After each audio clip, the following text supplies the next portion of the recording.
first fell in love with hip hop in junior high school, sometime around 1990. Back then, I wore fake silk shirts, cross-colored brand baggy jeans, and Puma tennis shoes with oversized shoelaces. I also wore a flat top about 1.5 inches high that I held together with a can of hairspray and a hairpin. I was in a rap group named Rainbow Tribe, and I idolized a number of popular rap artists at the time. Nas was mellow, and he had a gangster kind of coolness to his flow. Busta Rhymes was wild and crazy, and his music made all the kids go nuts. Too Short, he was serious and old school. He always rapped about working hard and getting ahead in life. And Tupac, well, he was always in the news, either getting in trouble with the law or poking his finger at the establishment. His rhymes were an urban social commentary. In junior high school, we used to rap about any topic under the sun. And we would trade insults to see who was the best battle rapper in the group. And we wrote our rhymes instead of doing our schoolwork. Hip-hop was my outlet. This is my ode to the music that shaped me, to the culture that took this chubby, biracial kid in a mixed-race Southern California community who couldn't write on walls very well, but was deadly with lyrical style compared to the best rappers of my time. In a freestyle battle, I upset many, and I gave the best a run for the money. This is my ode to hip-hop.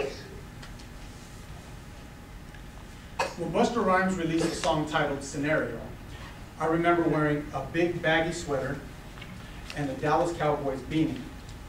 And I was jumping up and down in front of the mirror, screaming at the top of my lungs, "Here we go, yo! Here we go, yo! So what's the scenario?" My favorite part of the song was when Busta Rhymes said, "Watch as I combine all the juice from the mind. Heal up, wheel up, bring it back, come rewind. Powerful impact, boom, from the cannon." It was liberating. I used to turn that part of the song up as loud as I could, knowing that my mom would come out of the bedroom attempting to scream over the music. One time, my mom got so angry with me, she took the stereo cord and pulled it out of the wall and then ordered me out of the house. But hip-hop wasn't just my wild child youth letting off steam. It was also shaping my social conscience. On April 29, 1992, 4 Los Angeles police officers were acquitted in the beating of a black motorist named Rodney King. And I watched the city 20 miles to the west of me burn.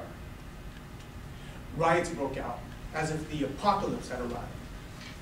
An entire neighborhood's rage was taken out on its infrastructure. Closer to home, the only other black family in the neighborhood played Tupac's Trapped as loud as they could.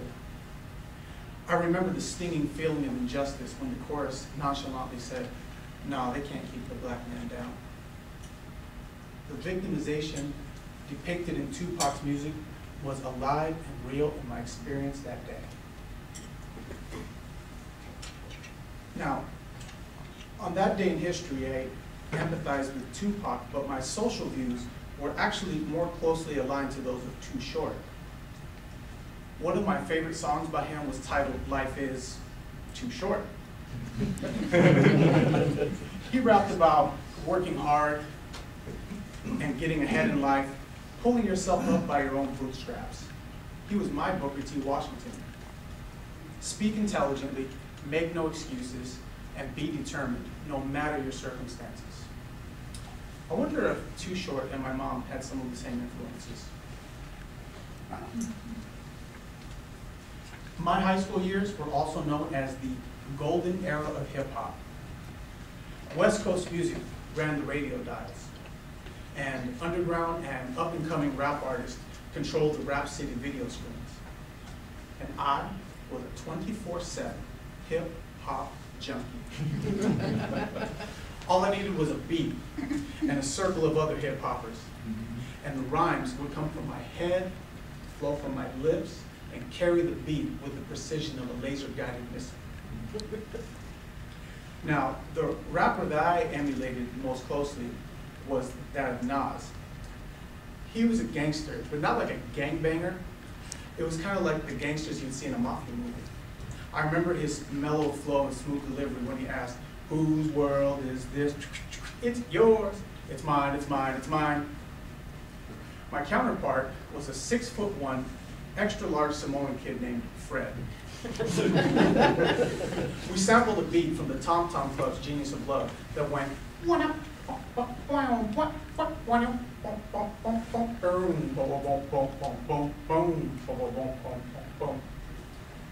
it was our one and only talent show in high school, and we were in a rap battle with another rap group. Now, this was the most important battle for us, and the goal was to disrespect and humiliate each other over loud music and our classmates.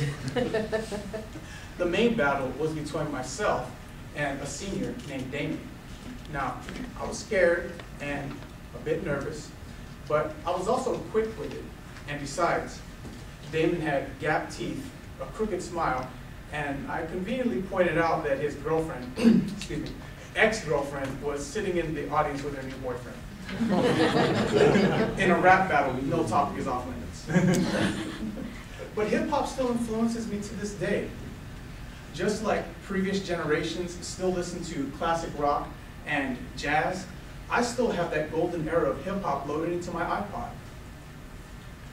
And I've traded in my baggy sweater for a pinstripe suit, but my self-expression hasn't waned. And my musical tastes have since expanded, but my head still nods, and my hand still waves when I hear a bad beat. It ain't hard to tell. I excel, then prevail. The mic is contacted, I attract clientele. My flow is never lazy, but cool like a shade tree. This is my ode to hip hop and music, a shady. Madam Contest.